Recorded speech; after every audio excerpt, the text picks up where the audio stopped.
தேவன் சபைக்கு கொடுத்த 2 காரியம் ஒன்று ஞானஸ்தானம் எடுப்பது. அது ஒரு முறைதான் பண்ண வேண்டும். இரண்டாவது திருவிருந்தை அனுசரிப்பது. நம் சபையிலே தொடர்ந்து இந்த திருவிருந்தை அனுசரித்துக் கொண்டு வருகிறோம். இன்றைய தினத்தில் கூட இந்த திருவிருந்தை குறித்து தான் நாம் தியானிக்க இருக்கிறோம். மத்தேயு, மார்க்கு, லூக்கா, யோவான் எல்லாவற்றிலும் திருவிருந்தை குறித்து சொல்லப்பட்டிருக்கிறது.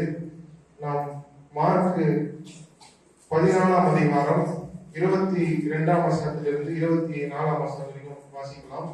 மார்க்கு 14ஆம் அதிகாரம் 22லிருந்து 24 வசனம் வரைக்கும். அவர்கள் போஜனம் பண்ணுகையில் இயேசு அப்பத்தை எடுத்து ஆசீர்வதித்து அதை பிட்டு அவர்களுக்கு கொடுத்து, நீங்கள் வாங்கி புசியுங்கள், இது என்னுடைய சரீரமா இருக்கிறது என்றார். பின்பு பாத்திரத்தை எடுத்து ஸ்தோத்திரம் பண்ணி அதை அவர்களுக்கு கொடுத்தார். அவர்கள் எல்லோரும் அதிலே பானம் பண்ணினார்கள். அப்பொழுது அவர் அவர்களை நோக்கி,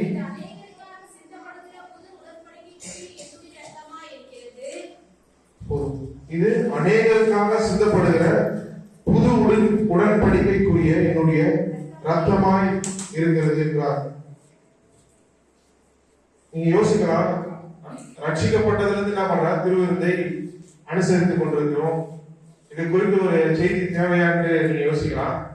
ஆனால் திருவிருந்தை தேவன் எதற்காக கொடுத்திருந்தாரோ அந்த பயனை நாம் அடைகிறோமா என்று யோசித்து பார்க்க வேண்டும். தேவன் திருவிருந்திலே சபையாக இருக்கிற நாம் எந்த பலன்களை அடைய வேண்டும் என்று விரும்பினாரோ அதை நிச்சயமாக அடைந்திருக்கிறோமா என்று சிந்தித்து பார்க்க வேண்டும். அது மாத்திரமல்லாமல் தேவன் பிரியப்படுகிற விதத்திலே இந்த திருவிருந்தை அனுசரிக்கிறோமா? தேவன் இந்த திருவிருந்தை நாம் அனுசரிக்கும் போது தேவன் பிரியப்படுகிறாரா? அர்த்தமுள்ள விதத்திலே, நன்மையை பெறக்கூடிய விதத்திலே திருவிருந்தை அனுசரிக்கிறோமா என்று என்ன பண்ண வேண்டும்? நாம் சிந்தித்து பார்க்க வேண்டும். இன்றைய தினத்திலே திருவிருந்துடைய பலன்களை குறித்து நாம் பார்க்க போவதில்ல, திருவிருந்தை எப்படி அனுசரிக்க வேண்டும் என்றுதான் இன்றைய தினத்திலே பார்க்க போகிறோம். திருவிருந்து என்றால் என்ன? ஒரு அப்பத்தையும் ஒரு திராட்சை ரசத்தையும் எடுத்து அதை புசித்து அதை நாம் என்ன பண்ணுகிறோம்? பானம் பண்ணுகிறோம். கிறிஸ்தவர்களாக இருக்கிற நாம் ஞானஸ்தானம் பெற்றவர்கள் என்ன பண்ணுறோம்? அதை சபையிலே அதை புசித்து அந்த திராட்சை ரசத்தை குடித்து என்ன பண்ணுகிறோம்? அதை அனுசரிக்கிறோம்.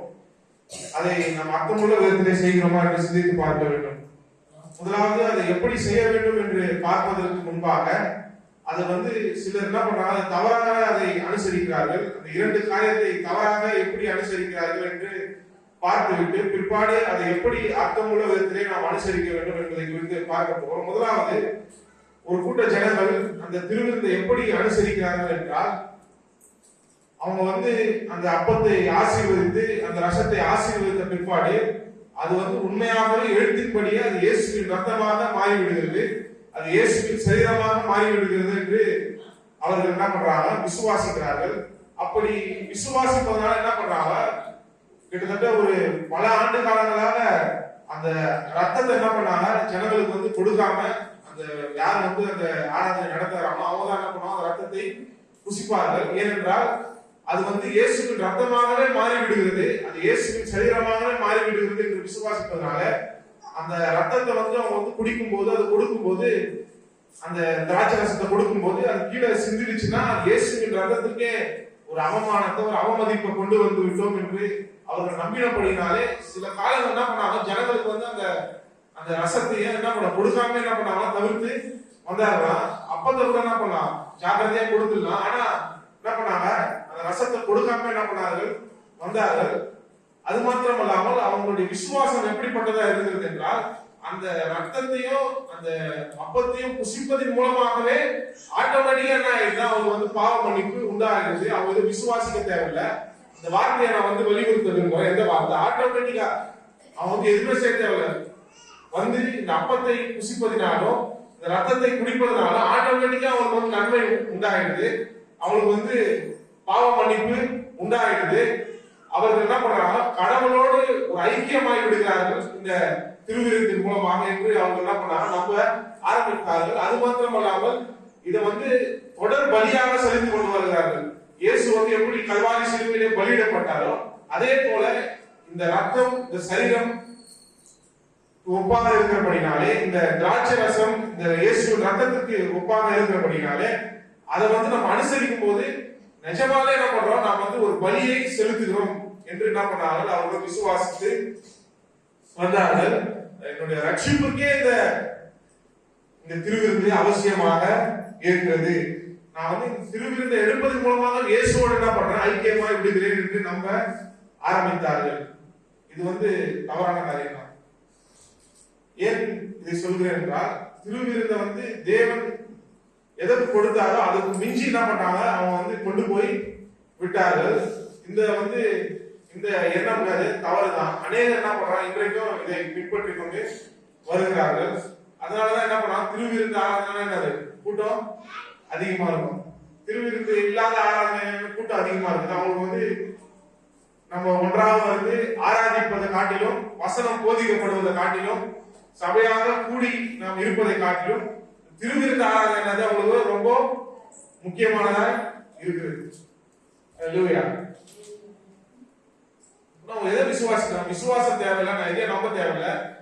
நான் இந்த பந்தி அனுசரிப்பதன் மூலமாகவே நான் தேவனிடத்திலிருந்து நன்மையை பெற்றுக் கொள்கிறேன், பாவ மன்னிப்பை பெற்றுக் கொள்கிறேன் என்று அவங்க நம்ப ஆரம்பிக்கிறார்கள். அது தவறான காரியம்.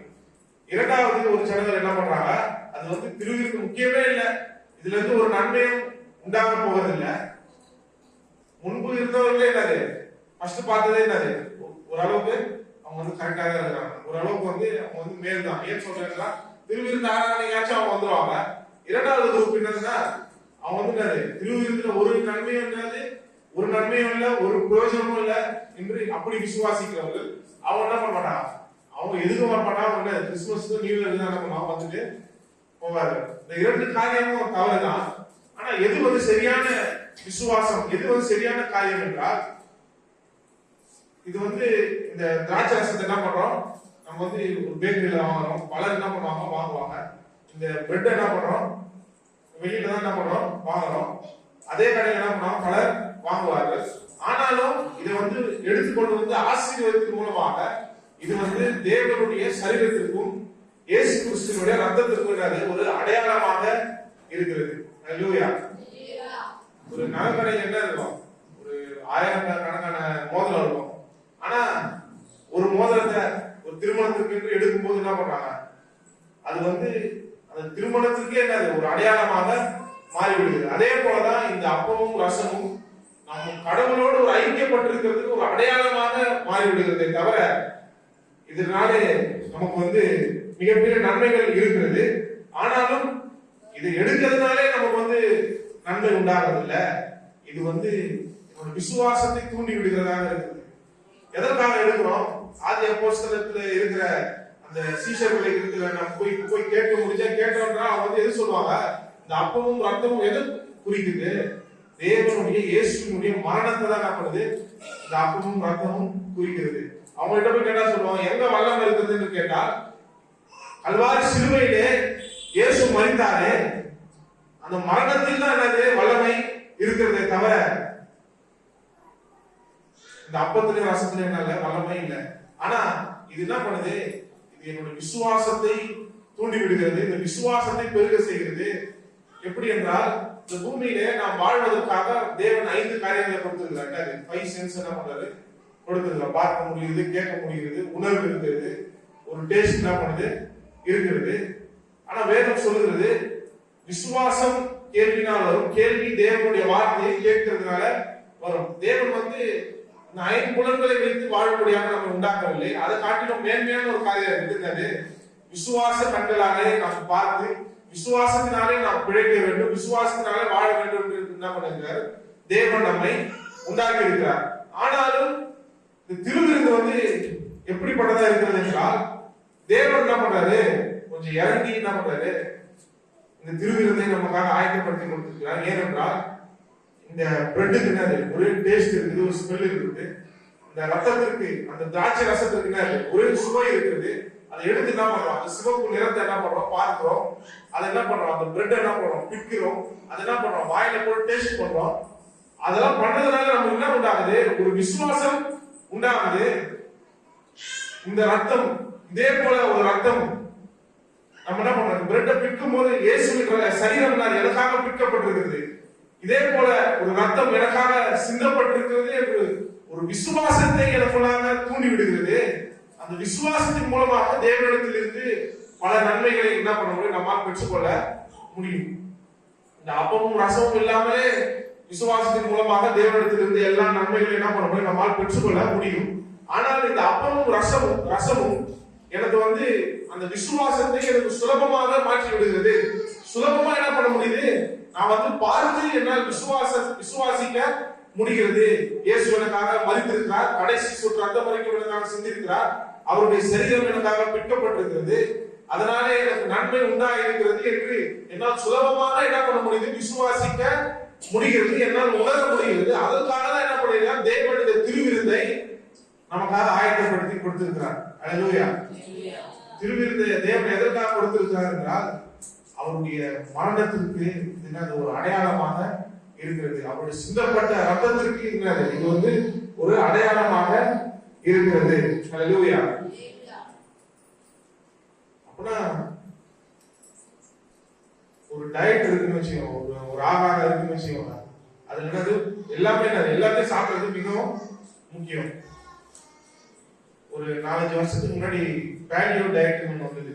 அதுதான் வெறும் அந்த நான்வெஜ் தான் என்ன பண்ணணும் சாப்பிடணும், வெறும் அந்த சிக்கன் அந்த தந்தூரி மாதிரி என்ன பண்ணணும் சாப்பிடணும், வெறும் முட்டை அதுதான் சாப்பிட்டு என்ன பண்ணா நிறைய பேர் என்ன பண்ணோம் வெயிட் லாஸ் ஆனாங்க.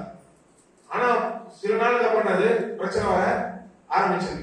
ஏன்னா என்ன இல்லை அவங்களுக்கு வேற புரோட்டீன் மட்டும் தான் இருக்குது, ஆனா வேற என்னது வேற சத்து போய் என்ன பண்ணா அவங்களுக்கு கிடைக்கல. அதனால சரீரத்திலே பல பிரச்சனைகளும் கோளாறுகளும் என்ன பண்ணுச்சு வந்தது. ஒரு டயட்னா என்னது பல காரியங்கள் இருக்கணும், கார்போஹைட்ரேட் இருக்கணும், ஃபைபர் இருக்கணும், புரோட்டீன் இருக்கணும், எல்லாத்தையும் கலந்து சாப்பிட்டாதான் அது ஒரு டயட். அதே போலதான் கிறிஸ்தவத்துல தேவனுடைய வசனம் முக்கியம், திருவிருந்து அனுசரிப்பது முக்கியம், தேவனை ஆராதிப்பது முக்கியம், எல்லாமே மிகவும் முக்கியமாக இருக்கிறது.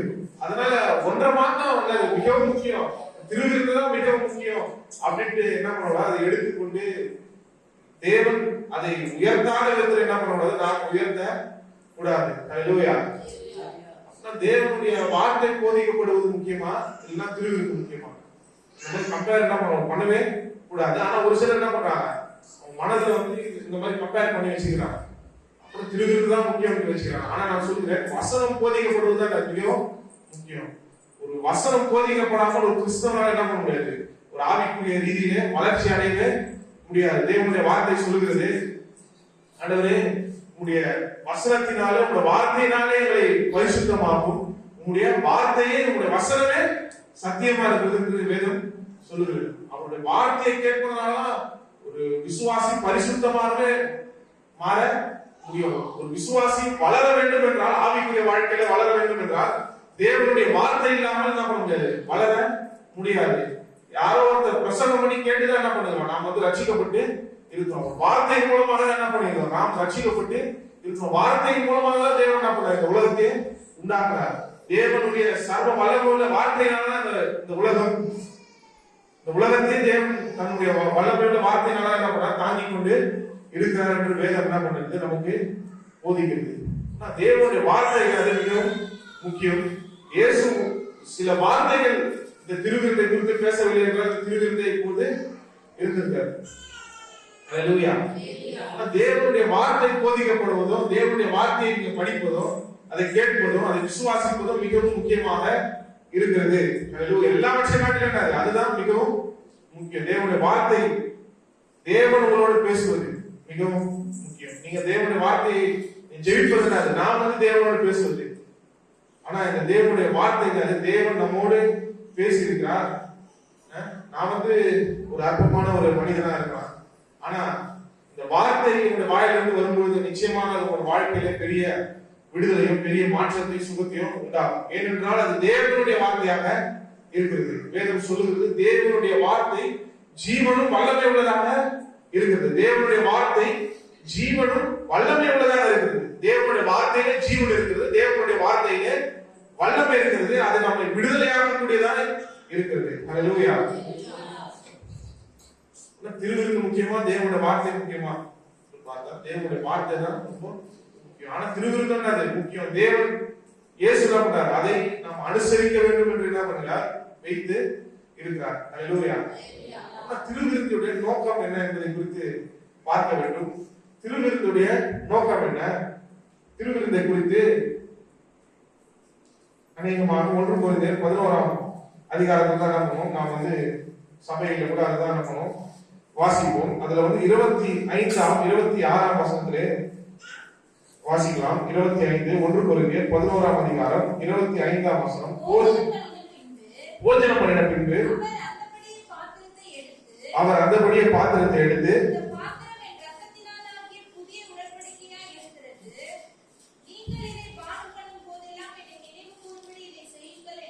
என்னை நினைவு கூறும்படி இதை செய்யுங்கள் என்றார். 26ஆம் வசனம்.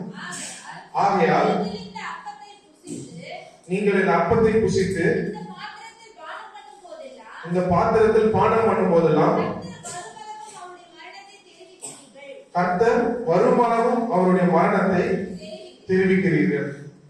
நம்ம வாசிச்ச மார்க் 14ஆம் அதிகாரத்திலும் 25 26ஆம் வசனத்திலும் என்னை நினைவு கூறும்படி இதை செய்யுங்கள் சொல்லி. அப்புறம் முதலாவது காரியம், திருவிருந்துல திருவிருந்த வாங்கிட்டு நம்ம என்ன பண்ணோம், அப்படியே வாயில போட்டு அப்படியே அதை குடிச்சு அப்படி பண்ணக்கூடாது. திருவிருந்த வாங்கிட்டு என்ன பண்ணோம், அவர் என்ன பண்ணணும், நினைவு கூற வேண்டும். இயேசு எதை சொல்லியிருக்காங்க கவனிக்க வேண்டும். இதை படிக்கும் போது நமக்கு புரியுது, என்ன நினைவு கூறும்படி இதை செய்யுங்கள் என்று என்ன பண்ண தேவன் சொல்லியிருக்கிறார். ஆதி அப்போஸ்தலர் காலத்திலே தினந்தோறும் வீடுகள் தோறும் தினந்தோறும் என்ன பண்ணாங்களா, அப்பங்களை விட்டு இந்த திராட்சை ரசத்தை என்ன பண்ணாங்களா பானம் பண்ணார்கள் என்று வேதம் நமக்கு போதிக்கிறது. அவரை என்ன பண்ணணும், நினைவு கூற வேண்டும். இந்த பாவத்தின் மூலமாக மனுஷனுடைய நினைவுகள், மனுஷனுடைய எண்ணங்கள் எல்லாமே பாதிக்கப்பட்டு இருக்கிறது. பாவத்தின் நிமித்தமாக சாபங்கள் பல காரியங்கள் மனிதனுக்கு உண்டாகிறது. மனிதனுடைய ஆவி, ஆத்மா, சரீரம், மனிதனுடைய ஆழ்த்துவம், மனிதனுடைய நினைவுகள், எண்ணங்கள் எல்லாமே இந்த பாவத்தின் மூலமாக பாதிக்கப்பட்டு இருக்கிறது. அது தேவனுக்கு நன்றாக தெரியும். அப்படின்னா எதற்காக இதை சொல்கிறார் என்றால், அவரை நினைவு கூற வேண்டும். தேவனுக்கு தெரியும், மனுஷன் எல்லாவற்றையும் மறந்து விடுவான்னு என்ன பண்ணும், தேவனுக்கு தெரியும். கடவுளே ஒரு சில டைம் என்ன பண்ணலாம், மறந்து விடலாம். மறந்தோம் என்ன பண்ணணும், இருக்கிறோம். அப்படி மனிதன் மறந்துவிடாது என்பதற்காக என்ன பண்ணியிருந்தாரு, தேவன் என்னை நினைவு கூறும்படி இதை செய்யுங்கள் என்று என்ன பண்ணிருக்காரு சொல்லியிருக்கிறார். அப்படின்னா அந்த அப்பத்தை வாங்கிட்டு இந்த ரசத்தை வாங்கிட்டு நம்ம என்ன பண்ணோம், தேவனை என்ன பண்ணோம், நினைவு கூறணும். நம்ம என்ன பண்ணணும், நினைவு கூறுறோம். ஒரு சிலர் என்ன பண்றாங்க, என்னுடைய பாவத்தை என்ன பண்றேன், நான் நினைவு கூறுறேன், நான் பெரிய பாவத்தை செஞ்சிருக்கேன், அதை என்ன பண்ணணும், நினைவு கூறக்கூடாது. என்னை நினைவு கூறக்கூடாது, அவர் என்ன பண்ணணும், நினைவு கூறணும். அவரை நினைவு கூற வேண்டும் என்றால் அவருடைய மரணத்தை என்ன பண்ணணும், நினைவு கூற வேண்டும். அவர் நமக்காக பட்ட பாடுகளை என்ன பண்ணணும், நினைவு கூற வேண்டும். ஏனென்றால் என்னுடைய கேடான பாவத்திற்காக நான் இருக்க வேண்டிய இடத்துல என்ன பண்ணார், அவர் போய் இருக்கிறார். நான் அவமானப்பட வேண்டிய இடத்துல அவர் போய் என்ன பண்ண, அவமானத்தை சகிக்கிறார். நான் கேடுகட்ட விதத்திலே அடி வாங்க வேண்டிய இடத்திலே அவர் போய் என்ன பண்றார், என்னுடைய பாவத்திற்காக, என்னுடைய சாபத்திற்காகவும் அவர் போய் இருக்கிறார். அவர் போய் நம்ம கடைசி சொல் ரத்தம் வரைக்கும் சிந்தி அவர் மரிக்கிறார்.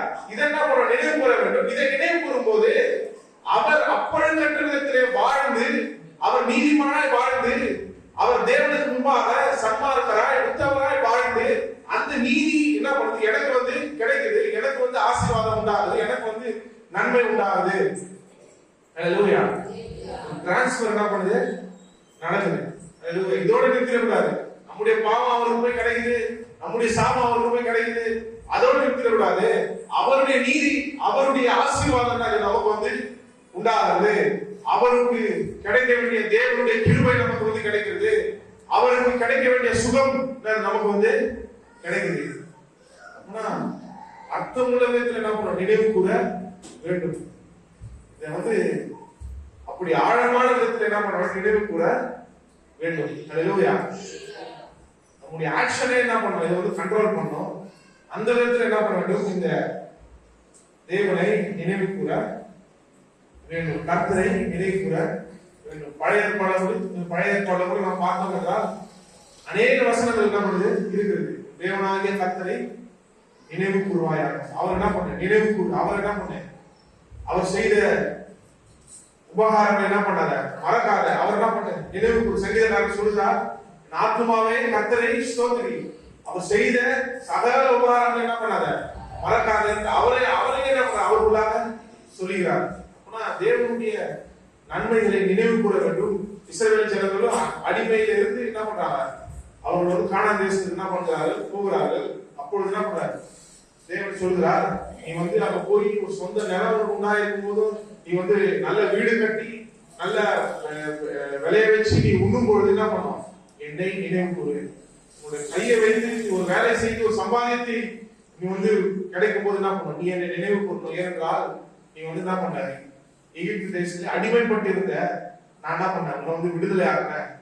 நீ வந்து எதை பார்க்கும் போதும் அப்படிதான் என்ன பண்ணணும், நினைவு கூர்ந்து பார்க்க வேண்டும். ஒரு வீடு கட்டி நீ அதுக்குள்ள போற வாசலை பார்க்கும் போது உனக்கு என்ன ஞாபகம் வரணும்,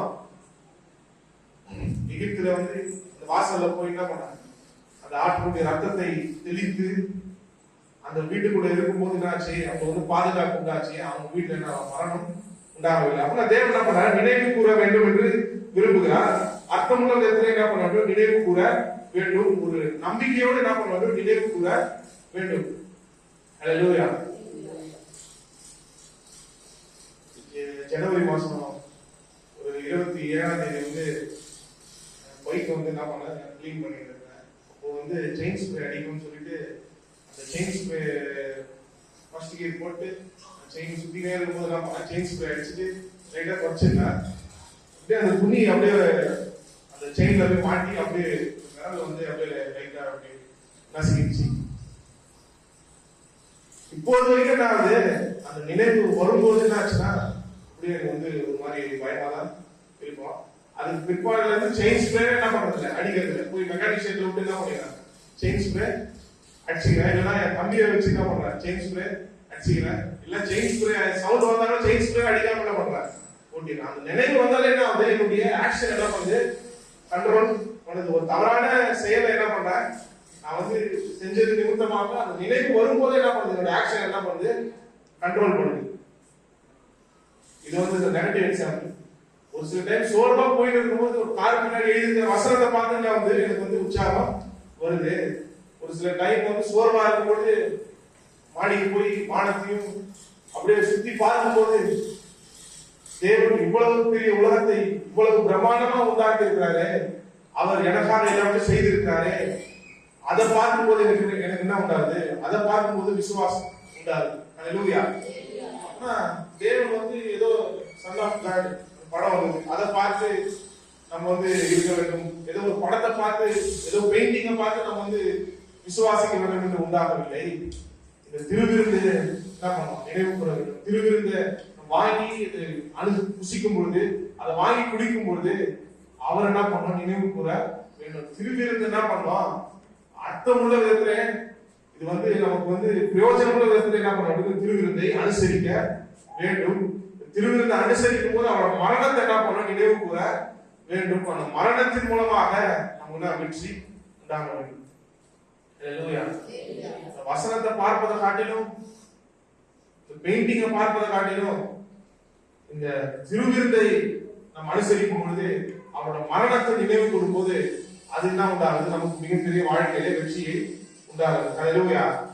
சொல்கிறேன், திருவிருந்தை அனுசரிக்கும் போது அதை நினைக்கும் பொழுது அதை விசுவாசிக்கும் பொழுது நம்முடைய சரீரத்தில் சுகம் உண்டாகலாம், அடைக்கப்பட்ட கர்ப்பங்கள் திறக்கப்படலாம், கடன் பிரச்சனைகள் மாறலாம், பெரிய அற்புதங்கள் நம்முடைய வாழ்க்கையிலே நடக்கலாம். ஹல்லேலூயா. சாதாரணமா ஏதோ சடங்காச்சாரம் மாதிரி அதை என்ன பண்ண செய்ய கூடாது. அவரை நினைவு கூறணும், அவரோட மரணத்தை நினைவு கூறணும். மரணத்தை நினைவு கூறணும்னா அர்த்தமுள்ள விதத்திலே நினைவு கூறணும். அதனாலதான் என்ன பண்றோம், அந்த அப்பத்திய ரசத்தை கொடுக்கும் போது சில பாடல்கள் என்ன பண்றோம், கல்வாரி சிலுவை குறித்த பாடல்களை பாடுறோம், அந்த வேத பகுதியை என்ன பண்றோம் வாசிக்கிறோம், உங்களுக்கு என்ன பண்றோம் உதவி செய்யணும். அதை என்ன பண்றோம் நினைவு கூறணும். ஏனென்றால் அவருடைய மரணத்தின் மூலமாக தான் எனக்கு வந்து ஜீவன் உண்டாகி இருக்கிறது நினைவு கூற வேண்டும். அல்லேலூயா. முதலாவது அவர் நினைவு கூற வேண்டும். இரண்டாவது, அதை எனக்காக என்னுடையது என்று என்ன பண்ணணும்? உரிமை பாராட்ட வேண்டும். இது எனக்காக சிந்தப்பட்டிருக்கிறது, இந்த ரத்தம் எனக்காக சிந்தப்பட்டிருக்கிறது, இந்த சரீரத்தினுடைய அந்த தசைகள் எனக்காக பிடிக்கப்பட்டிருக்கிறது என்று என்னுடையது, இது வந்து எனக்கு பர்சனலா தேவன் என்ன பண்றாரு, எனக்கு கொடுத்திருக்கிறார் என்று என்ன பண்ண வேண்டும்? அதை உரிமை பாராட்ட வேண்டும். அல்லேலூயா. கடைசியாக என்ன பண்ணோம்? நம்மை நாமே சோதித்து பார்க்க வேண்டும். அல்லேலூயா. இந்த 1 கொரிந்தியர் 11ஆம் அதிகாரத்திலே 17ஆம் வசனத்திலிருந்து 30ஆம் வசனம் வாசிக்க வேண்டாம். இந்த 1 கொரிந்தியர் 11ஆம் அதிகாரத்திலே 17ஆம் வசனத்திலிருந்து 30ஆம் வசனம் வரைக்கும் இந்த திருவிருந்தை குறித்த ஒரு போதனையை பவுல் என்ன பண்கிறார்? இந்த இடத்துல எழுதி வைத்திருக்கிறார். அப்படின்னா நம்ம வந்து இந்த 27ஆம் வசனத்தை வாசித்தோம் என்றால் இப்படி இருக்க, எவன் அபாத்திரமாய் கர்த்தருடைய அப்பத்தை புசித்து அவருடைய பாத்திரத்தை பானம் பண்ணுகிறானோ அவன் கர்த்தருடைய சரீரத்தையும் ரத்தத்தையும் குறித்து குற்றமுள்ளவனாய் இருப்பான். பவுல் என்ன பண்ணுகிறார் என்றால் அவங்க வந்து என்ன பண்றாரு? நிச்சயமாக அவங்க வந்து கடிந்து கொள்கிறார். ஏன் கடிந்து கொள்கிறார் என்றால் இதை வந்து என்ன பண்ணாங்க? அபாத்திரமாய் பானம் பண்ணாதீர்கள், இதை வந்து என்ன பண்ண அற்பமாய் எண்ணாதீர்கள் என்றெல்லாம் சொல்கிறார். ஏன் வந்து இதை சொல்கிறார் என்று பார்க்க போனால், அதை வந்து யாரோ ஒருத்தர் பாவம் செஞ்சுட்டு வந்துட்டு அபாத்திரமா நீ வந்து பானம் பண்ற, அபாத்திரமா புசிக்கிற, நீ வந்து தகுதி இல்லை அப்படின்ட்டு அந்த நீ வந்து தகுதி இல்லைன்னு குற்றப்படுத்தி அவங்களை வந்து வெளியில அனுப்புறதுக்காக என்ன பண்ண பவுல் வந்து இந்த பகுதியை எழுதவில்லை. முதலாவது, இது கொரிந்து சபைக்காக எழுதப்பட்டிருக்கிறது. இது ஒரு பின்னணியை நாம் பார்த்தோம் என்றால், இயேசுவே வந்து இந்த பந்தியை எப்படி அனுசரிக்கிறார் என்றால், அவர்கள் போஜனம் பண்ணுகையில் இயேசு நாம அப்பத்தை எடுக்கிறார். அவங்க வந்து என்ன பண்றாங்க? பஸ்காவை அனுசரிக்கிறார்கள். அப்பொழுது என்ன பண்றாங்க? இந்த பந்தியை அனுசரிக்கிறார். அதே போல இந்த திருச்சபையிலே, ஆதி திருச்சபையிலே அவங்க என்ன பண்ணுவாங்கன்னா சாயங்காலம் வந்து கூடுவார்கள். ஏன் சாயங்காலம் வந்து கூடுறாங்கன்னா, அவங்க அப்பெல்லாம் என்ன இல்லை, லீவுலாம் இல்ல, சண்டே லீவு, சனிக்கிழமை லீவு அப்படின்னா லீவுலாம் என்ன பண்ணா இல்ல, தினந்தோறும் என்ன பண்ணோம்? வேலை செய்ய வேண்டும். அடிமைகளா இருக்கிறவங்க என்ன பண்ணாங்க? சபைக்கு வர ஆரம்பித்தார்கள். நல்ல நிலையில இருக்கிறவங்க என்ன பண்றாங்க? சபைக்கு வர ஆரம்பித்தாங்க. அப்போ ஈவினிங் என்ன பண்ணுவாங்க? சாயங்கால நேரத்திலே அவங்க வேலை எல்லாம் முடிச்சுட்டு வந்து என்ன பண்ணுவாங்க? சபையில கூடி வருவாங்கன்னா, அப்படி கூடி வரும் பொழுது அவங்க என்ன பண்ணுவாங்க? வீட்டுல இருந்து சாப்பாடு என்ன பண்ணுவாங்கன்னா சமைச்சு எடுத்துக்கொண்டு வருவாங்க. சமைச்சு எடுத்துக்கொண்டு வந்து எல்லாரும் பகிர்ந்து என்ன பண்ணுவாங்க? அந்த சாப்பாட்டை வந்து சாப்பிட்டு கொண்டு அதுக்கப்புறம் தான் என்ன பண்ணுவாங்களா? அந்த பந்தியை அனுசரிப்பார்கள். அப்படிதான் என்ன பண்ணார்கள்? அந்த காலத்தில் பின்பற்றி கொண்டு வந்தார்கள். அப்படி பின்பற்றி கொண்டு வரும் பொழுது ஒரு சிலர் என்ன பண்ணாங்க? ஒரு நல்ல நிலையில இருக்கிறவர்கள் அவங்க வந்து முன்பதாகவே வந்து ஒரு நல்ல இடத்துல உட்கார்ந்து அவங்க என்ன பண்ணாங்க? அவங்க எடுத்துட்டு வந்ததெல்லாம் முன்பதாகவே சாப்பிட்டு அதை வந்து காலி பண்ண ஆரம்பிச்சிட்டாங்க. பிற்பாடு வருபவர்கள் அவங்க என்ன பண்ணல, அவ்வளவு சிறந்ததை அவங்களால கொண்டு வர முடியல. அவங்க கொண்டு வர முடியாத நேரத்துல அவங்க வந்து பார்க்கும்போது அவங்களுக்கான அவங்களுக்கான ஆகாரம் இல்லாமல் இருந்தது. அதனால என்ன பண்றாங்க? இடத்துல வாசிக்கும் போது ஒருவன் என்ன பண்றானா? பட்டினியா இருக்கிறான். ஒருவன் என்ன பண்றானா? பட்டினியா இருக்கிறான். இன்னொருத்தர் என்ன பண்றாரா? ஒரு அந்த ரசத்தை குடிச்சு பெருச்சு என்ன பண்றானா? மிகுதியா குடிச்சு அந்த நிலையில என்ன பண்றானா இருக்கிறான் என்று இந்த இடத்துல சொல்லப்பட்டிருக்கு. பவுல் வந்து எதை குறித்து சொல்கிறார் என்றால், அந்த 1 கொரிந்தியர் 11ஆம் அதிகாரம் 29ஆம் வசனத்தை வாசிச்சோம் என்றால், எண்ணத்தினால் எனில் அபாத்திரமாய் போஜனம் பானம் பண்ணுகிறவன் கர்த்தருடைய சரீரம் இன்னதென்று நிதானித்து அறியாததினால். கர்த்தருடைய சரீரம் இன்னதென்று நிதானித்து அறியாததினால். கர்த்தருடைய சரீரம் என்பதற்கு 2 அர்த்தங்கள் இருக்கிறது. ஒன்று, கல்வாரி சிலுவையிலே இயேசுவுடைய சரீரம் நமக்காக பிடிக்கப்பட்டிருக்கிறது. இந்த அப்பம் அந்த சரீரத்திற்கு என்னது? ஒரு அடையாளமாய் இருக்கிறது. இரண்டாவது, சபை ஜனங்கள், சபை என்னது? இயேசுவினுடைய சரீரமா இருக்கிறது என்று சொல்லப்பட்டது. இந்த இடத்துல அந்த அர்த்தத்துல என்ன பண்றார் பவுல் சொல்கிறார்? கர்த்தருடைய சரீரம் இந்த நிதானித்து அறியாததினால் தனக்கு ஆக்கிலே தீர்ப்பு வரும்படி போஜனம் பானம் பண்ணுகிறார்கள். கர்த்தருடைய சரீரம் என்னதென்று அவர்கள் நிதானித்து அறிவது இல்ல. எல்லாரும் சமம் என்று நிதானித்து அறிவது இல்லை. ஒருவேளை எல்லாருடைய சம்பாத்தியம் என்னது? வித்தியாசமா இருக்கலாம், எல்லாருடைய நிலை வித்தியாசமா இருக்கலாம். ஆனா சபைக்குள்ள வந்து அந்த பந்தியை அனுசரிக்கும் பொழுது எல்லாரும் அது சமமாக தான் இருக்கிறோம். நானும் சமந்தான், நீங்களும் சமந்தான், எல்லாரும் அது சமமாக தான் இருக்கிறோம். அதுல ஏற்றத்தாழ்வு ஒருபோதும் என்ன பண்ணணும், அது வர கூடாது. அல்லேலூயா. அந்த பந்தியே தேவன் எதற்காக ஆயத்தப்படுத்தி இருக்கிறார் என்றால், கர்த்தருக்கு முன்பாக வரும்பொழுது எல்லாரும் அது சமந்தான். அதுல என்ன பண்ண கூடாது, ஒரு போதும் பெருமை பாராட்ட கூடாது. அப்ப குருந்தி ஜனங்களுடைய பாவம் அது பெருமை. பெருமை அது எப்படிப்பட்ட பெருமை? எனக்குதான் தகுதி இருக்குது. நான் வந்து ஃபர்ஸ்ட் சின்ன வயசுல ஒரு சபைக்கு போயிருந்தேன். அங்கேயும் சொல்லும் போதே நம்ம பாதி பேர் எடுத்து வெளியில போயிடுவோம். ஞானஸ்தானம் எடுத்தவங்க என்ன பண்ணுவோம், எடுத்து வெளியில போயிடுவோம். ஏன்னா என்ன இல்ல, அவங்க தகுதி இல்லைன்னு அவங்க நம்பி என்ன பண்ணாங்க, எடுத்து வெளியில போவாங்க. சிலர் எழுந்து போனவங்க என்ன பண்ணுவாங்க, சிலர் திருப்பி வருவாங்க. ஏனென்றால் ஒரு சிலர் பார்ப்பாங்க, இவனே உட்காந்துறதுனால நம்ம என்ன கூடாது, இருக்கக்கூடாது சொல்லிட்டு என்ன பண்ணுவாங்க, திருப்பி வந்து உட்காருவாங்க. அவங்களுக்கு என்ன உண்டாது, தகுதியை பார்த்து என்ன பண்றாங்க, வராங்க. அவனுக்கே தகுதி இருக்கும்போது எனக்கு தகுதி இருக்காதா? பெருமை என்ன பண்ணக்கூடாது, இருக்க கூடாது. அல்லேலூயா. ஒரு சிலர் என்ன பண்றாங்க, சேஃப்டி கேட்டுக்கிறாங்க. என்னது சேஃப்டி? திரும்பவும் போய் என்ன பண்ண போறாங்க, நான் வந்து பாவத்தை செய்ய போறேன் அப்படின்னு தெரிஞ்சு என்ன பண்றாங்க, சேஃப்டிக்கு எதுக்காக என்ன பண்றாங்க, சேஃப்டிக்கு நான் வந்து இந்த அப்பத்தை புசிச்சு இந்த ரத்தத்தை என்ன பண்றேன், குடிச்சிக்கிறேன். அவன் என்ன பண்றது, ஒரு மனம் மாறுதல் இல்ல. ஒரு சில சமயம் பாவம் செஞ்சிருந்தாலும், பெரிய பாவமா இருந்தாலும் கர்த்தரிடத்துல வரும்போது அவர் எனக்கு மன்னிக்கிறார், மன்னிப்பார். நீ நான் செய்யாம இருக்கிறதுக்கு தேவன் எனக்கு உதவி செய்வார், அவர் எனக்கு பலனை கொடுப்பார் என்ற விசுவாசத்துல என்ன பண்ணோம், அந்த பந்தியை அனுசரிக்க வேண்டும். அப்படி சேஃப்டி எடுக்கிறவங்க என்ன பண்ணக்கூடாது, பந்தியை அனுசரிக்க கூடாது. அல்லேலூயா. குருந்தி ஜனங்களுடைய பாவம் அது பெருமை. பெருமையா என்ன பண்ணணும், பந்தியை அனுசரிக்க கூடாது. எப்படி அனுசரிக்க வேண்டும் என்றால், தாழ்மையோடு என்ன பண்ணணும், அனுசரிக்க வேண்டும். தாழ்மையோடு மாத்திரமல்ல, விசுவாசத்தோடு என்ன பண்ண வேண்டும், இந்த பந்தியை அனுசரிக்க வேண்டும். அல்லேலூயா.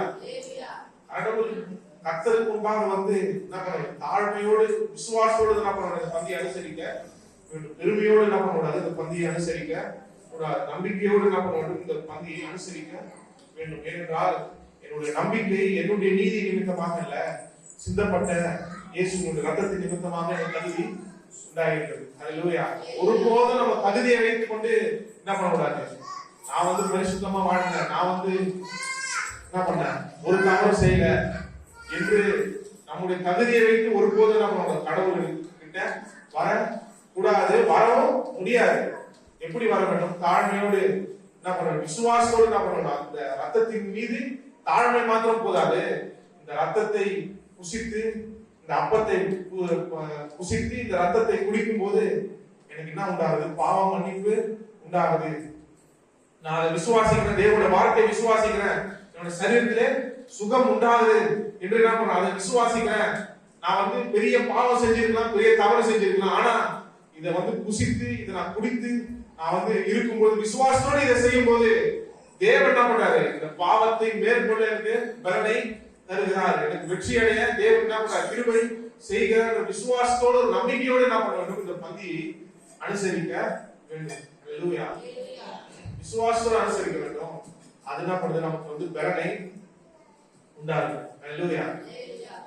அந்த காலத்துலலாம்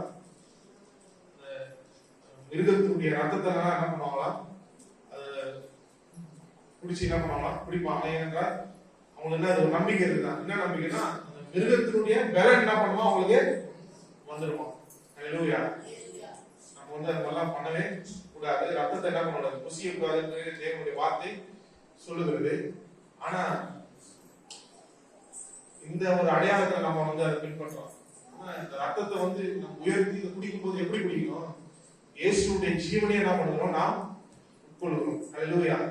இயேசுடைய ஜீவனையை உட்கொள்கிறோம். இந்த நாள்ல வந்து இந்த காரியத்தை பேசுறது நல்லதுதான்.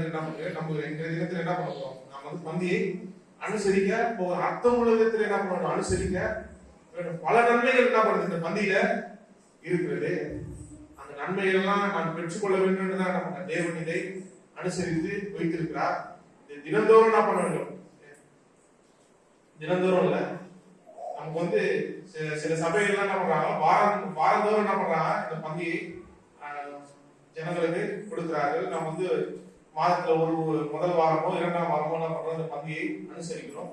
இதை அனுசரிக்கும் போது எப்படி பண்ண வேண்டும், அர்த்தம் உள்ள விதத்திலே என்ன பண்ண வேண்டும், அனுசரிக்க வேண்டும். ஜீவன் இருக்கிறது, இதுல என்ன நினைவு கூறக்கூடாது, என்னுடைய பாவத்தை நினைவு கூறக்கூடாது, என்னுடைய பலவீனங்கள் என்னுடைய குறைவுகள் நினைவு கூறக்கூடாது.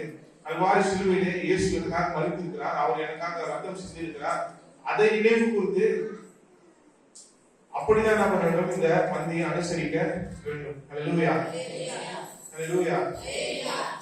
அர்த்தம் உள்ள விதத்திலே இந்த பந்தியை நாம் அனுசரிக்க வேண்டும். கண்களை மூடி ஜெபிப்போம். ஸ்தோத்திரம் ஆண்டவரே, நன்றி செலுத்துகிறோம். ஆண்டவரே, இந்த தினத்திலே கூட ஆண்டவரே இந்த சத்தியத்தை கேட்கும்படி கிருபை பாராட்டினீர்கள், போதிக்கும்படி கிருபை பாராட்டினீர்கள், அதற்காக நன்றி. ஆண்டவரே, உங்களுடைய சரீரம் ஆண்டவரே, இந்த ரத்தம் எங்களுக்காக சிந்தப்பட்டிருக்கிறது. ஆண்டவரே, உங்களுடைய சரீரம் எங்களுக்காக பிடிக்கப்பட்டிருக்கிறது. ஆண்டவரே, எங்களுக்கு சுகத்தையும் பெறனி ஆசீர்வாதத்தையும் நன்மைகளும் உண்டாகும்படியாக ஆண்டவரே, கர்த்தருக்கு முன்பாக தேவனுக்கு முன்பாக நாங்கள் தகுதியாய் நிற்கும்படியாக அல்லேலூயா, இந்த உங்களுடைய சரீரம் ஆண்டவரே எங்களுக்காக கிழிக்கப்பட்டது, ரத்தம் எனக்காக சிந்தப்பட்டது. அதனால் நாங்கள் தைரியமாய் கிருபாசன தண்டையிலே இத்தி சேர கடவுள் செய்திருக்கிறோம். ஆண்டவரே, இந்த ரத்தத்தின் மூலமாக எங்களுக்கு ஆண்டவரே தைரியமும் விசுவாசமும் உண்டாயிருக்கிறது. ஆண்டவரே, இந்த தினத்திலே கூட இதை அனுசரிக்கும் பொழுது ஆண்டவரே சரீரத்தில் இருக்கிற பலவீனங்கள் மாறட்டும், ஆண்டவரே குறைவுகள் மாறட்டும், வாழ்க்கையில் இருக்கிற பிரச்சனைகள் மாறட்டும், கடன் பிரச்சனைகள் மாறட்டும், ஆண்டவரே அடைக்கப்பட்டிருக்கிற கற்பங்கள் திறக்கப்படட்டும். ஆண்டவரே, அளவற்ற விதத்தில் நன்மைகள் ஆண்டவரே ஸ்தோத்திரம் ஜனங்களுக்கு உண்டாகட்டும். ஆண்டவரே, உம்மிடத்தில் வந்து ஆண்டவரே எல்லா நன்மைகள் ஆசீர்வாதங்களை ஜனங்கள் பெற்றுக்கொண்டு செல்ல ஆண்டவரே இந்த பந்தி அல்லேலூயா அவருடைய விசுவாசத்தை ஆண்டவர் தூண்டி எழுப்பட்டும். ஆண்டவரே, ஆசீர்வாதத்தையும் பாதுகாத்துக் கொள்ளுங்க. ஆண்டவரே, நீர் எங்களுக்காக எல்லாத்தையும் செய்து முடித்திருக்கிறீர். ஆண்டவரே, உங்கள் பிரச்சனைகளையும் ஆண்டவரே எங்களையும் ஆண்டவரே எப்பொழுதும் முன்னாக நிற்காதபடி எப்பொழுதும் உங்களுடைய சிலுவையும் ஆண்டவரே நீர் எங்களுக்காக என்ன செய்திருக்கிறீர்கள் அதே மாதிரி எப்பொழுதும் ஆண்டவரே எங்களுக்கு முன்பாக ஆண்டவரே நாங்கள் வைக்க நிறுத்த திரும்ப இயேசு நாமத்தில் ஜெபிக்கிறேன், ஜீவன் நல்ல பிதாவே, ஆமென்.